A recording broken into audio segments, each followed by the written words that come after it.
Guys, Somnath કિચનમાં આપ સૌનું હાર્દિક સ્વાગત છે. તો આજે આપણે બનાવવાના છે તીખો, ચટપટો અને મસ્ત મજાદાર નાસ્તો. તો એના માટે મેં અહીંયા છે ને ભાજી, જે આપણે ઇન્સ્ટન્ટ ભાજી બનાવી હતી ને પહેલાં, નેક્સ્ટ વિડીયોમાં તમે જોઈ શકો છો. સીધી જ બધું સબ્જી વઘારી અને બનાવી લીધું છે એનું બેઝ.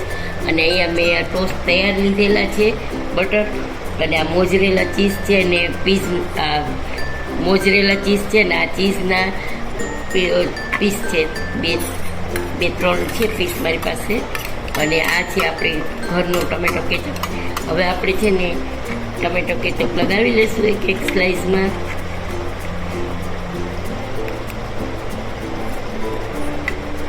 આવી રીતે આપણે બધી સ્લાઇસમાં લગાવી લઈશું.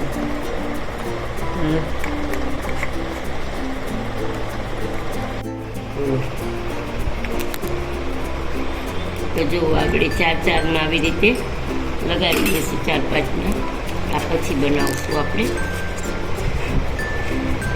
જે તવામાં સમાય ને એટલું બનાવી લઈએ. ઓકે, જો આપણે ટમેટો કેચઅપ લગાવી દીધું. હવે આપણે ઉપર ભાજીનું બેઝ લગાવી દઈશું, બરાબર. એવી રીતે મેં અહીંયા બધા તૈયાર કરી લીધા છે. અને ઉપર થોડો ટમેટા કેચઅપ લગાવી દઈશું એટલે સ્વાદ સરસ લાગશે. હવે આપણે ઉપર મોઝરેલા ચીઝ નાખશું.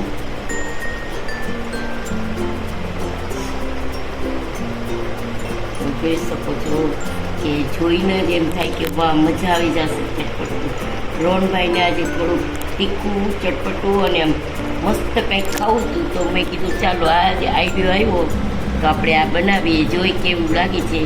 હું પહેલી વાર જ બનાવું છું એટલે લાગશે તો સરસ જ, કારણ કે આમાં ચીઝ ને બધું આવે એટલે સરસ જ લાગે. હવે આપણે આ ઉપર ચીઝ છે ને એ ખમણી નાખશું.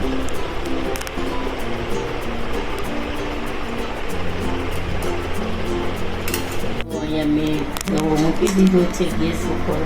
તો ઓલમોસ્ટ આપણું જે છે એ તવો તપી ગયો છે. તો અહીંયા હું બટર નથી તો ઘી અને ઓઇલ બે મિક્સ કરીને લગાવું છું. તો હવે આપણે છે ને આવી રીતે આ સ્લાઇઝો ગોઠવી દઈશું.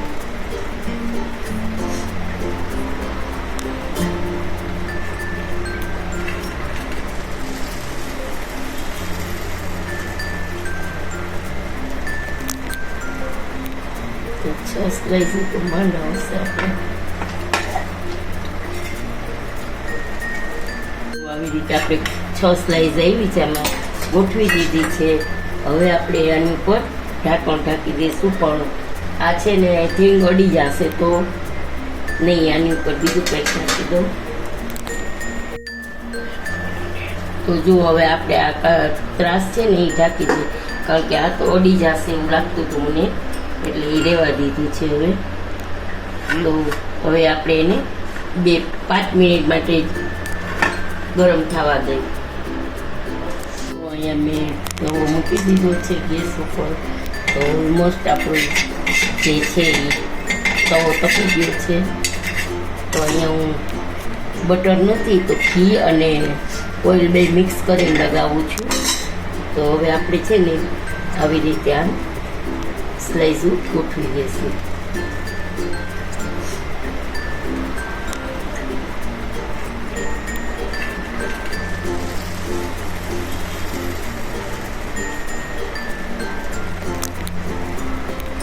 તો 6 સ્લાઇસ તો માંડ આવશે આપણે.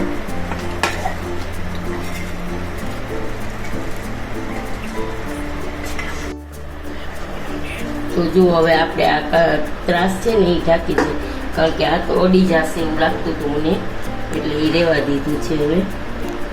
તો હવે આપણે એને 5 મિનિટ માટે ગરમ થવા દઈએ.